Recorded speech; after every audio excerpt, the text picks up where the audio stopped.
opini saja. Tidak ada buktinya, tidak ada korbannya, dan tidak ada. Dari kejadian inilah saya ingin memberikan pelajaran bahwa jangan sampai tergiring hoax. Kita harus pintar dalam bermedia sosial. Yang saya laporkan ada beberapa akun, hampir 35 akun.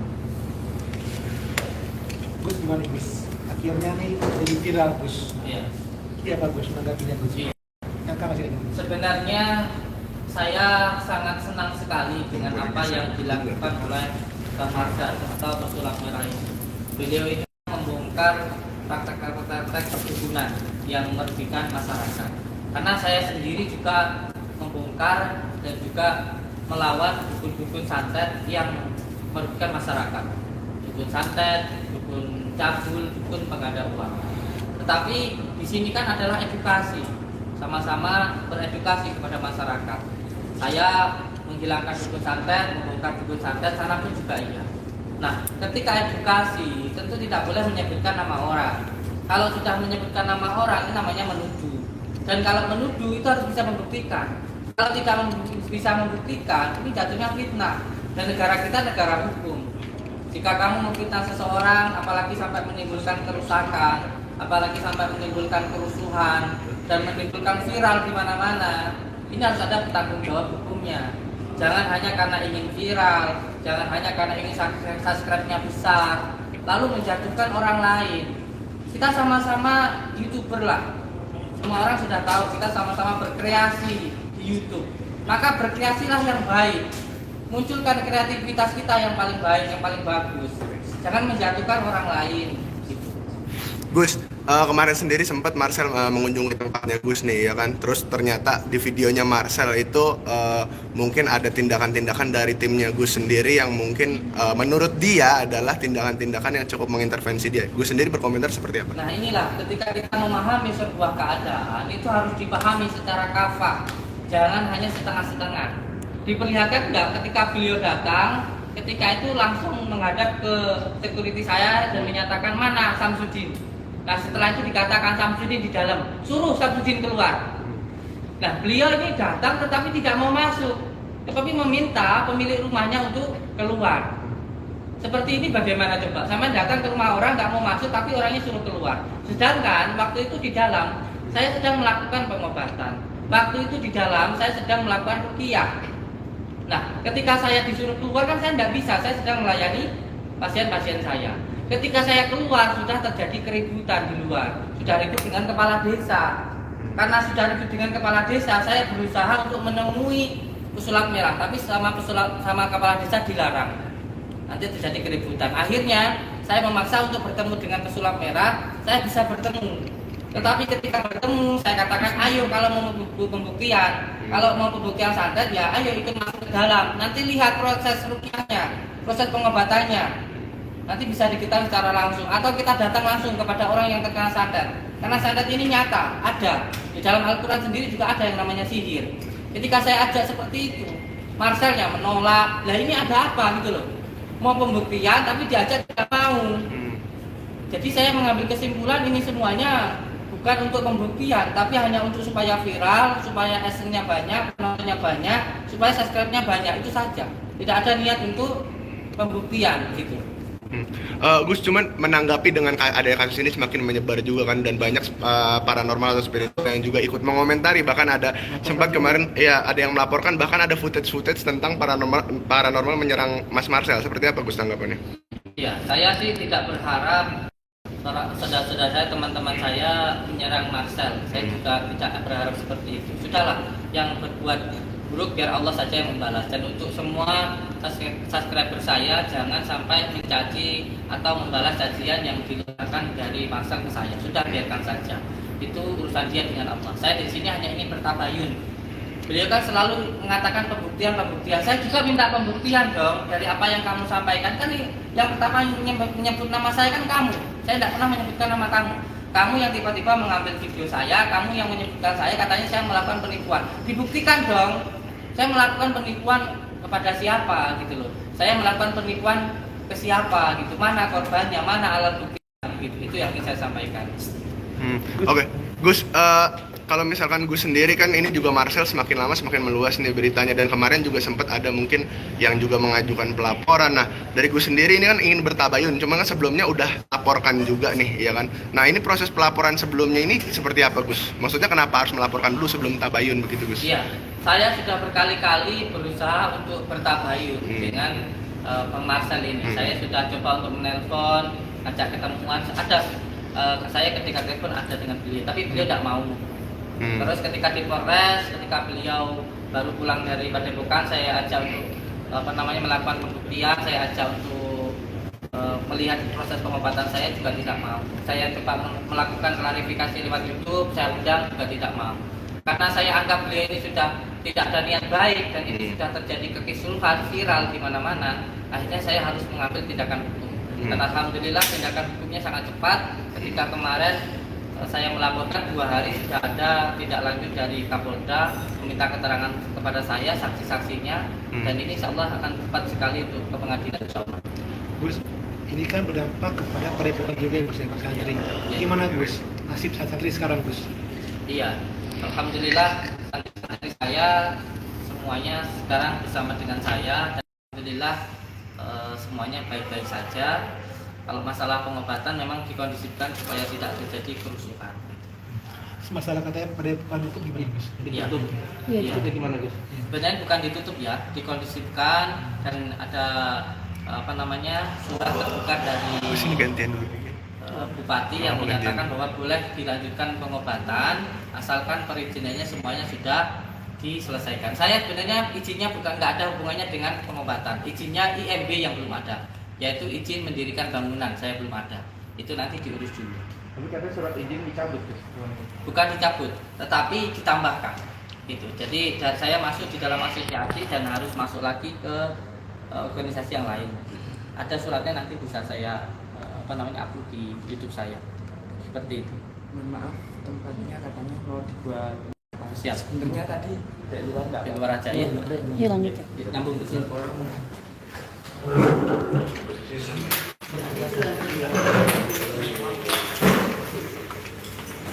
Ini setting nggak apa-apa. Bisa di setting nggak apa-apa gitu. Ya. Terang sebelah sebelah kiri. Nah, ya.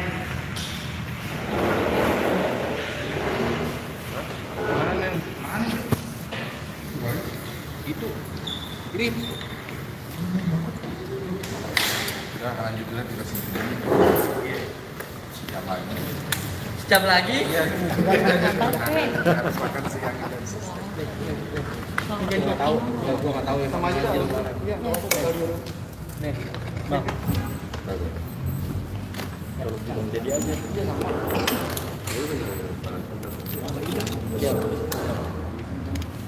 tenang. Iya, sudah.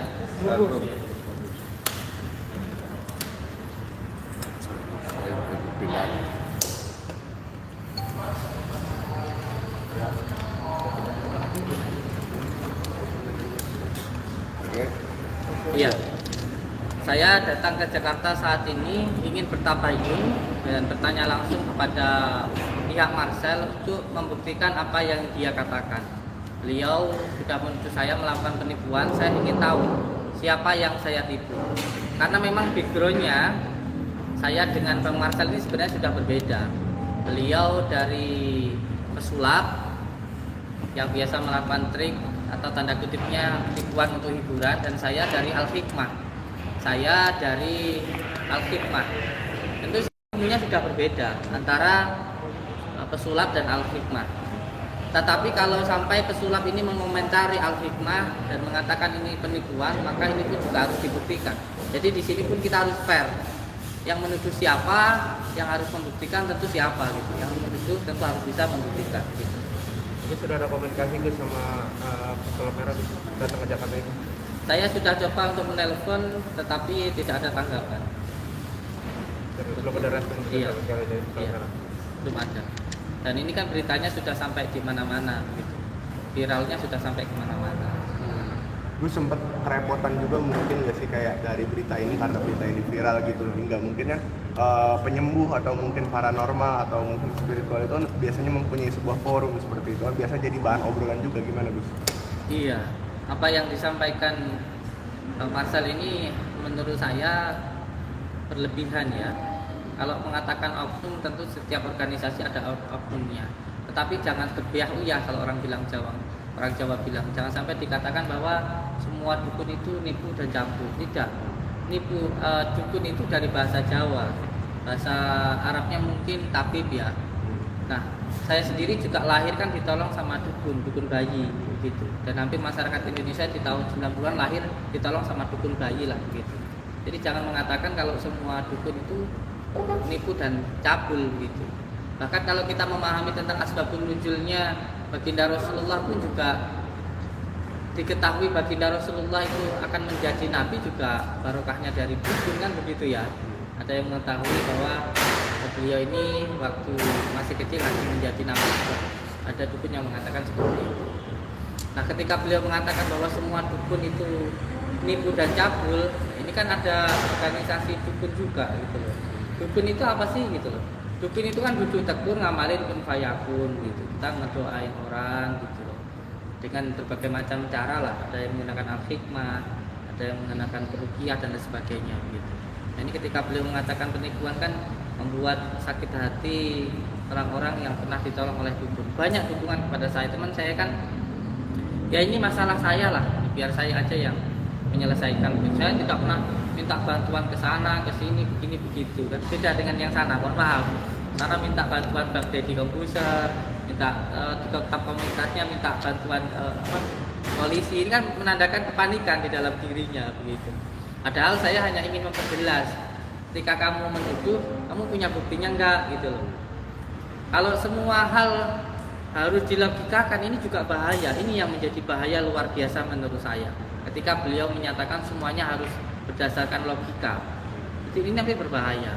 Bagaimana ketika kita mempercayai tentang surga dan neraka, bagaimana kita mempercayai tentang hari akhir, bagaimana kita mempercayai tentang malaikat, bagaimana kita mempercayai tentang jin, ini semuanya ada loh di dalam Al-Quran.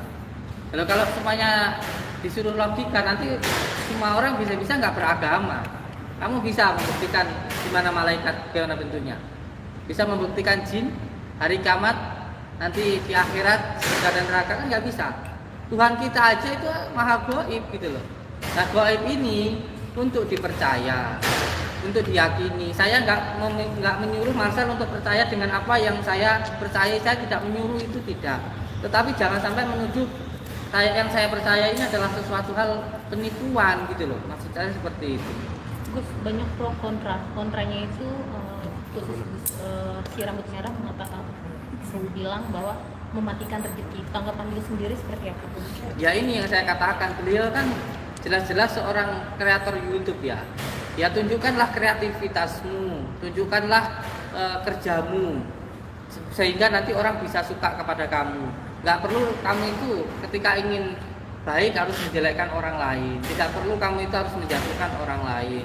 Kalau memang ada yang saya lakukan buruk, silakan lakukan saya. Dan saya siap bertanggung jawab, bukan hanya tutup channel. Saya siap masuk penjara kalau saya bersalah, gitu loh. Jadi semuanya itu harus jelas. Sekarang ini kan saya yang punya YouTube hanya YouTube saya itu nama channelnya Padepokan Ustadz Sejati. Yang subscribe-nya cuma 1,6 lah. Dan sana minta bantuan orang yang subscribe-nya 20 juta. Ya nggak imbang. Sehingga apa? Semua orang beropini sesuai dengan apa yang dia sampaikan. Saya melakukan penipuan, padahal yang saya tipu siapa, alat buktinya mana, di mana kejadiannya kan nggak ngerti. Bahkan video yang beliau ambil ini saya bisa memberikan contohnya. Sini saya, fotonya ini. Saya bisa menunjukkan ini loh, foto ronsen seorang yang sakit di rumah sakit ini. Saya bisa bawa dokternya, saya bisa bawa foto ronsennya, saya bisa bawa orangnya. Kalau di dalam foto ronsennya ada paku di dalam tubuhnya. Nah ini ketika saya ruqyah, ini foto ronsennya. Ada berpuluh-puluh paku di dalam tubuhnya. Ini pakunya ini 2, ada banyak ini fotonya. Kelihatan ya?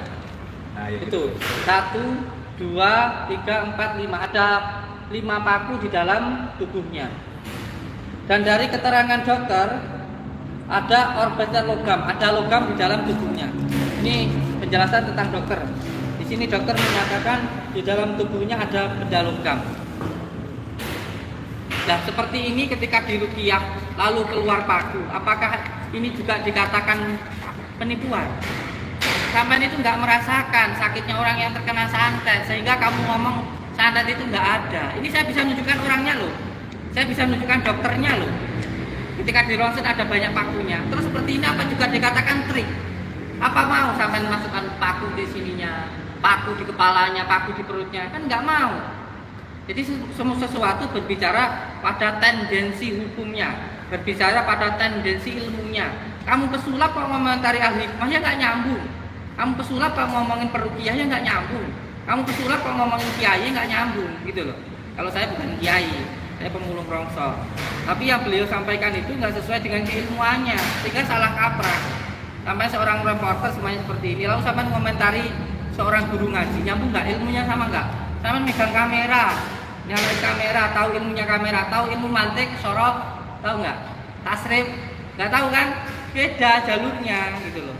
Jadi berbicara sesuai pada keilmuan kamu, jangan pada kemauan kamu, jangan karena awas ujian kamu, pikiran kamu menuju seseorang melakukan itu sehingga kamu mengira orang lain juga melakukan apa seperti yang kamu lakukan. Mentang-mentang kamu sering pakai trik, mentang-mentang kamu sering pakai penipuan untuk hiburan, lalu kamu melihat orang lain juga sama seperti kamu. Enggak tentu sama sayang. Jangan mentang-mentang kamu itu jelek, melihat orang semuanya jelek. Jangan seperti itulah. Kita itu harus sesuai pada tendensi hukumnya, pada tendensi ilmunya masing-masing. Terus tadi kan juga sempat bilang sudah berusaha untuk bertabayun, ngajak bertemu. Ada nggak sih Gus keinginan misalnya minta tolong dari pihak TV? Saat ini kan Gus sudah di beberapa stasiun ya Gus, Iya. untuk diminta dipertemukan. Saya kemarin langsung sama dengan Raffi Ahmad di acara Tawa Berkah. Saya minta untuk dihadirkan Marcel ini. Jangan hanya sekedar minta pembuktian. Kita harus relevan dong. Siapa yang memulai awalnya? Siapa yang menuju pertama? Siapa yang menyebutkan nama saya? Kan sana menuju saya melakukan penipuan. Kalau memang benar-benar dia tidak menipu, dia bisa membuktikan siapa yang saya tipu, korbannya mana, alat buktinya apa. Jangan hanya asumsi saja, jangan sekedar asumsi saja. Saya bisa menunjukkan kitab saya apa yang saya gunakan. Saya menggunakan kitab Syamsul Ma'arif Kubro, kitab Al-Askar. Saya pakai kitab salah satunya khusus tentang membahas tentang sihir, yaitu kitab Al-Awfaq. Di situ diterangkan bagaimana ketika baginda Rasulullah disihir, lalu bagaimana pengobatannya, bagaimana menghilangkan ikatan, itu ada. Jadi kita ini berbicara harus dasar hukumnya lah gitu. Jangan hanya berbicara atas dasar kemauannya atau opininya, seolah-olah kalau saya nipu dia juga nipu, kan tidak bisa seperti itu sayang. Maka ini ketika beliau saya hukumi tidak bisa, kita buktikan nanti di pengadilan. Itu yang ingin saya sampaikan. Gus, cuman Marcel sendiri selalu mengulang-ulang bilang bahwasanya saya cuma membongkar atau meluruskan dukun-dukun yang berdalih berdalih atas agama. Gus sendiri ada ketersinggungan nggak sih? Mungkin kayak kalau masalah membongkar, saya juga membongkar. Kalau kamu mengatakan kamu memberantas dukun, saya juga memberantas dukun. Tapi dukun yang bagaimana? Ada video saya memberantas dukun santet dan lain sebagainya. Sama, saya memberantas dukun pegada uang. Saya juga memberantas dukun cabul yang merugikan masyarakat. Semuanya ada tendensi hukumnya. Tetapi kalau kamu mengatakan ini adalah edukasi itu tidak menjatuhkan orang lain, tidak menuju orang lain. Kalau kamu sudah menuju orang lain, harus ada buktinya sayang. Bukan hanya sekedar opini saja, bukan hanya sekedar asumsi saja, harus ada buktinya. Jadi kita itu berbicara atas dasar hukumnya. Ada tendensi hukumnya, ada tendensi hukumnya, ilmunya itu ada sayang. Berarti menurutku sendiri Bang Marcel ini tidak berkapasitas untuk mengomentari itu ya? Ya iya, dia kapasitasnya kan pesulap. Dia ngapain mengomentari al-hikmah? Dia punya ilmu al-hikmah enggak? Punya ilmu ruqyah enggak? Tahu tentang kitab Syamsul Ma'arif Kubro enggak? Kitab Al-Awfaq saya tanya, beliau tahu enggak tentang kitab Al-Awfaq? Tentang kitab Al-Askar tahu enggak? Kalau enggak tahu jangan komentar lah. Kamu nggak pernah tahu, kalau kamu nggak pernah tahu ya tanya dulu lah tentang santet. Dikatakan katanya ada ya video Marcel yang mengatakan santet itu nggak ada, itu hanya pikiran saja. Ini sudah menyalahi akidah sayang. Di dalam Al-Quran itu santet benar-benar ada, bukan hanya sekedar pikiran, bukan hanya katanya hanya sekedar pikiran saja, tidak. Santet itu ada yang benar-benar berbentuk barang. Ini baginda Rasulullah sendiri yang terkena. Ini harus dijelaskan. Kalau enggak seperti ini nanti, wah bisa-bisa semua orang bisa berubah akidahnya. Karena apa? Karena semuanya harus secara logika. Ya, bisa-bisa orang nggak beragama kalau begini. Makanya saya melawan. Saya siap untuk di jalur hukum atau dimanapun saya siap. Karena kalau semuanya hanya secara logika, loh ada yang gaib, ada yang nyata, itu loh. Kalau kamu pengen mengetahui sesuatu hal yang gaib, jadi pelajari lah. Itu loh. Dan belajar itu saya nggak butuh hanya 1-2 hari. Saya belajar ilmu gaib itu dari mulai saya masih kecil sampai umur 20 tahun, 32 tahun sekarang ini loh saya masih belajar tentang ilmu gaib. Karena beda ya antara ilmu gaib, makhluk gaib dan yang maha gaib itu beda. Sekarang lihat banyak orang-orang yang datang mencari pesugihan, ribuan di tempat-tempat pesugihan seperti itu. Lalu apa yang beliau lakukan jika terjadi seperti ini? Ini kan percaya kepada makhluk gaib tapi tidak percaya kepada yang maha gaib, yaitu Allah Subhanahu wa taala. Berbeda di situ. Gus, dari saya Gus. Berarti Gus intinya sekarang memilih pembuktian jalur hukum aja Gus. Saya sekarang ingin menyampaikan ke Marcel, kalau tidak ada itikat baik, kalau tidak ada tabayun pertemuan dengan saya, menyampaikan apa masalahnya, maka masalahnya akan lanjut ke jalur hukum. Dan ini sudah berjalan di jalur hukum. Maka ini harus benar-benar ditegaskan. Sebab opininya sudah banyak dan mengakibatkan banyak masalah di luar. Kalau saya sendiri sebenarnya tidak masalah ya. Saya mau dihina, saya mau dicaci, mau dibully. Menurut saya kita itu kelihatan baik hanya karena Allah itu menutupi aib-aib kita. Kita ini kalau dibuka jeleknya, nggak ada yang baik. Kalau saya dikatakan buruk ya tidak apa-apa lah, hikmah buat saya. Apalagi saya nyeker ini juga, ya kita ini adalah orang yang belajar ilmu al-hikmah, kabumian, belajar wataknya bumi. Semakin dicaci, semakin dibully, semakin subur. Tetapi kalau masalahnya sudah ke masyarakat luas sampai menimbulkan kekisruhan, ini harus ada pertanggungjawabannya. Ucapkan terima kasih, matur suwun. Saya harus bertemu dengan Dokter Richard untuk seperti ini. Mohon doanya dan semoga kita semuanya diberikan kesabaran oleh Allah Subhanahu wa taala. Amin. Terus berjuang semoga berkah barokah berlimpah. Assalamualaikum warahmatullahi wabarakatuh. Waalaikumsalam. Terima kasih ya Gus.